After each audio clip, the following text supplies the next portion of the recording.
Welcome to morning మన్నా.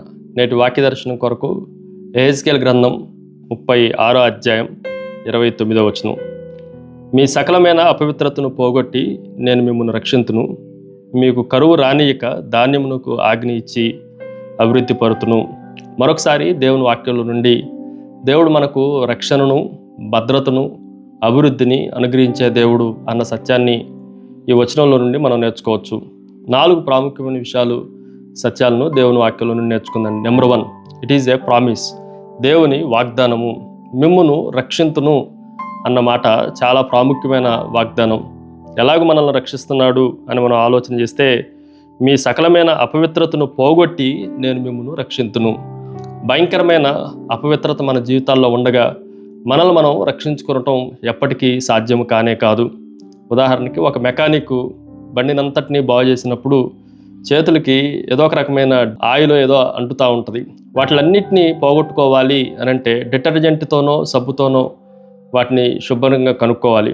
అలాగే ఈ లోకంలో మనం ఉన్నప్పుడు, పనిచేస్తున్నప్పుడు అనేకమైన అపవిత్రత మన ఒంట్లోకి, మన హృదయంలోనికి వెళ్ళిపోతూ ఉంటుంది, మన చూపుల ద్వారా, ఆలోచనల ద్వారా.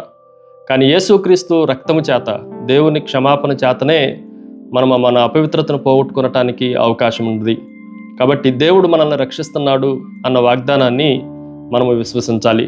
2వ విషయాన్ని మీకు జ్ఞాపకం చేస్తాను. ప్యూరిఫికేషన్. ఆయన మరొకసారి మనకి జ్ఞాపకం చేస్తున్న మాట పవిత్రీకరణ, శుద్ధీకరణ. మీ సకలమైన అపవిత్రతను పోగొట్టి. దేవుడు మనల్ని శుద్ధి చేసేటప్పుడు ఆయన సగం శుద్ధి ఎప్పుడూ చేయడు. కొన్నిసార్లు మనం ఉంచవలసిన విశ్వాసం అది సగం ఉండొచ్చేమో, కానీ దేవుడు శుద్ధి చేస్తున్న ఆ శుద్ధీకరణ, ప్యూరిఫికేషన్ ఎప్పుడు సంపూర్ణంగానే ఉంటుంది, సకలమైన అపవిత్రత నుండి అన్న మాటను దేవుని వాక్యంలో నుండి మనం గ్రహించవచ్చు. ఈరోజు మనం జాగ్రత్తగా ఆలోచన చేస్తే, తప్పిపోయిన కుమారుడు యేసుక్రీస్తు దగ్గరికి ఆ ఉపమానంలో మనం గ్రహిస్తే, ఆయన మలిన వస్త్రాలన్నింటినీ, కంపు కొడుతున్న వస్త్రాలన్నింటినీ తొలగించి ప్రశస్త వస్త్రములను ధరింపజేసినట్లుగా తప్పిపోయిన కుమారుడు విషయంలో ఆ ఉపమానంలో మనం గ్రహించవచ్చు. అనేక పర్యాయాలు మనం కూడా పందుల దగ్గర భయంకరమైన బానిసత్వంలో ఉన్న మన వస్త్రాలన్నింటినీ ఎప్పుడైతే తండ్రి దగ్గరికి తిరిగి రాగలమో, ఆయన మన అపవిత్రతలన్నింటినీ పోగొట్టగలడు. నూతన వస్త్రాలు మన ఒంటి మీదకి రాగలవు అన్న సత్యాన్ని మనం గ్రహించాలి. 3వ విషయాన్ని మీకు జ్ఞాపకం చేస్తాను. It is A provision. ఆయన మనల్ని పోషించేవాడు. మీకు కరువు రానియక ధాన్యమునకు ఆజ్ఞ ఇచ్చి. దేవుడే మన పోషకుడైతే, దేవుడే మనకు కావలసిన వాటిలన్నింటినీ సమకూర్చేవాడైతే, ఉదాహరణకు కరువు రానియక ధాన్యమునకు ఆజ్ఞ ఇచ్చాను అన్న మాటను మనం ఆలోచన చేస్తే, దేవుడే కరువు రాకుండా ఉండటానికి ఆజ్ఞ ఇవ్వగలడు, దేవుడే ధాన్యమునకు కూడా ఆజ్ఞ ఇవ్వగలడు. ఈ రెండింటికి ఆజ్ఞ ఇచ్చినప్పుడు మనకి పోషణకి ఎప్పుడు సమృద్ధే ఉంటుంది అన్న సత్యాన్ని ఈ ఉదయకాల సమయంలో ఆలోచన చేయాలి. 4వ విషయాన్ని మీకు జ్ఞాపకం చేస్తాను. It is a plenty. సమృద్ధితో ఉంటుంది.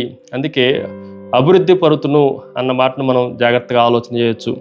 దేవుడు ఇచ్చేటప్పుడు కొరతగా ఇవ్వడు, వాటిని అత్యధికముగా సమృద్ధిగా ఇవ్వగలడు. ఆ విషయాన్ని మనం గ్రహించాలి. 5 రొట్టెలు 2 చేపలు 5,000 మందికి పంచినా ఇంకా మిగిలిని. అలాంటి అభివృద్ధిని దేవుడు మనకు అనుగ్రహించగలడు. ప్రార్థన. సకల ఆశీర్వాదములకు కారణభూతులకు తండ్రి, మరొకసారి సంపూర్ణమైన సకల ఆశీర్వాదములతో నింపి మహిమ పొందమని యేసు నామమున అడిగి వేడుకొంచున్నాం తండ్రి. ఆమెన్. God bless you.